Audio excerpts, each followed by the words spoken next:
Okay, hello everybody. Welcome. We are doing, I should say it's me and Winnie the Pooh. um, we are doing compound interest today, and we're going to teach you a new formula for compound interest. So let's get going. What is compound interest? Compound interest is the interest that you get on top of the interest that you already got. So how is that different from simple interest?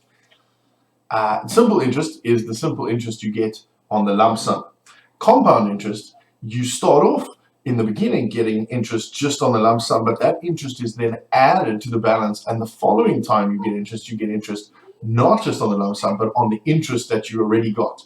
So it compounds on itself. You get interest on other interest on other interest, and it actually grows quicker than a simple interest account. Now, this is the way that most banks and loans and things operate. So if you go to the bank today and you put your money in an account, you will get a certain amount of interest at the end of that month. Most banks pay their interest monthly.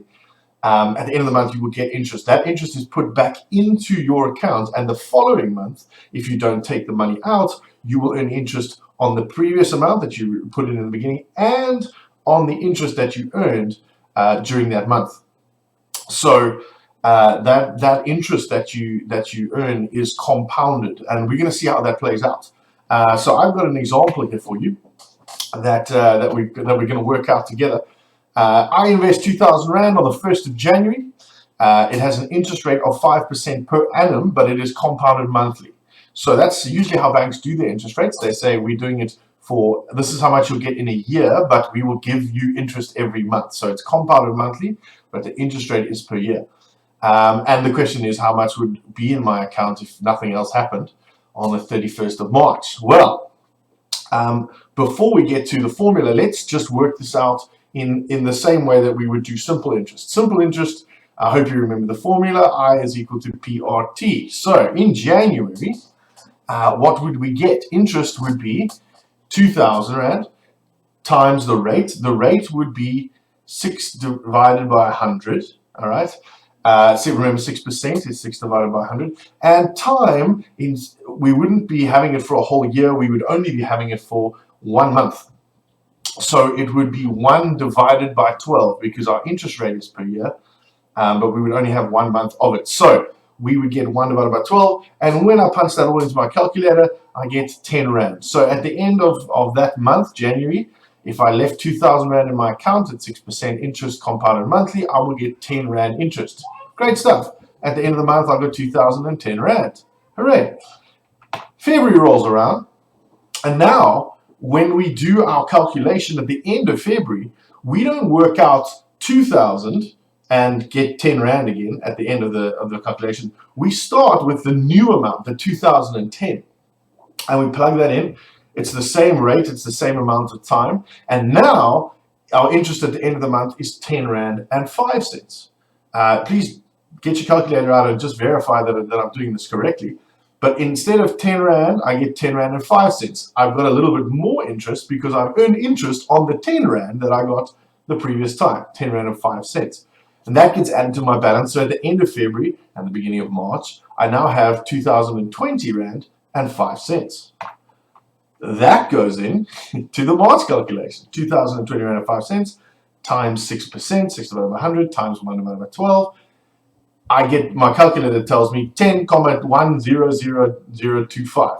The bank will round it off to a cents number and will give you that cents number. So at the end of the month, end of March, which is when I need to say how much is in my account, I'm going to have 2,020 Rand and 5 cents plus 10 Rand and 10 cents that I earned in March, gives me 2,030 Rand and 15 cents. So in those months, the first I earned 10 Rand, January, then February I earned 10 Rand 5 cents, then March I earned 10 Rand and 10 cents.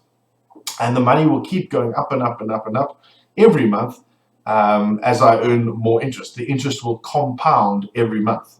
Now, you can imagine if you were to try and do this for a long time, it would get very frustrating.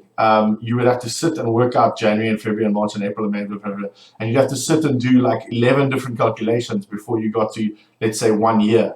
And that's not even the full totality of what you might be asked to do. So there is a formula.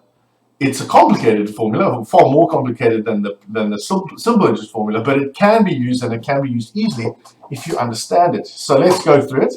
A is equal to P 1 plus R to the power of N. All right, A is the final amount. Now see, this is different from the simple interest.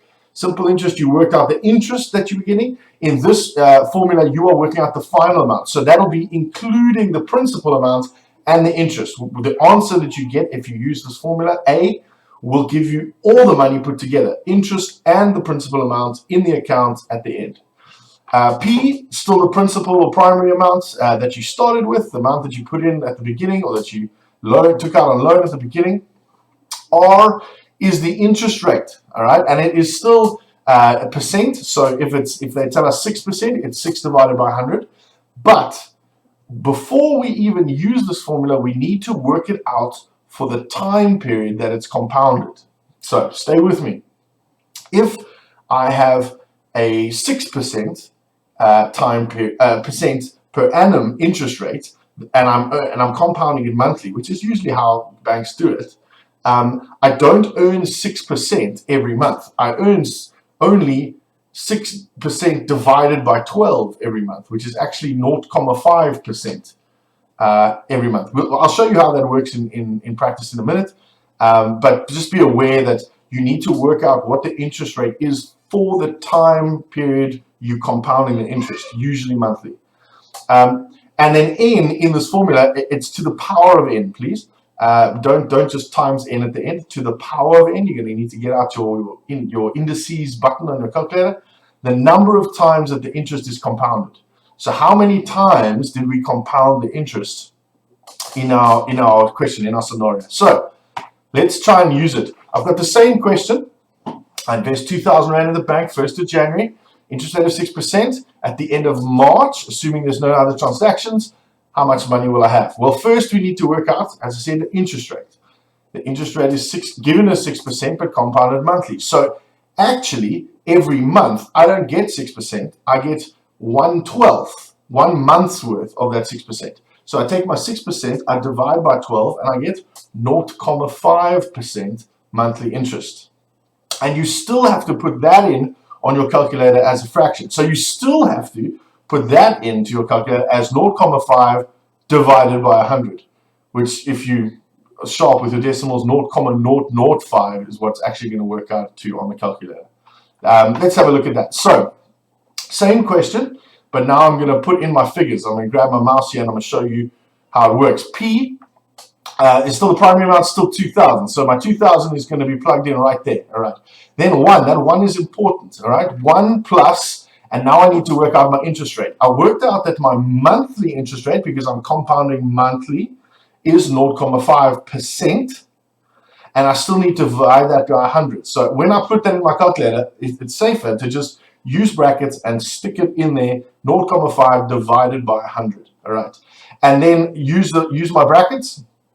And then I include the 1 and that rate, and I put that to the power of 3. Why do I put it to the power of 3? Because we have 3 months that I've got compounded in this thing. I've got January, February, March. So 3 months are going to go into this compounding. So I plug all of that into my calculator. That's how I would write it there into my calculator. And at the end of the day, my answer, when I put it into my calculator, will be the same. You will have to round it off. Your calculator will work out all the little indices and decimals and things, but you will have to round it off to a roundabout. And if you do this on your calculator, you should get the same answer that I get, 2,030 and 15, which, if you remember, was the answer that we got when we worked it out month by month, each month on its own. It's much quicker doing it this way than working it out each month individually. This formula is not in your textbook. It is not required knowledge. Maths Lit curriculum and examiners are expecting you guys to work it out month for month. So they can ask you for 8 months and you'll have to sit there and work out January, February, March, 8 months. I'm saying this is much quicker if you learn to use it, and I would suggest that you get yourselves familiar with the formula. If you're battling and it doesn't work for you, stick to the simple interest. But I think most of you can handle a formula like this, and it will make these calculations much quicker for you. So take a look at it, see if it works. That's all from me for today, and we'll see you next time. Bye.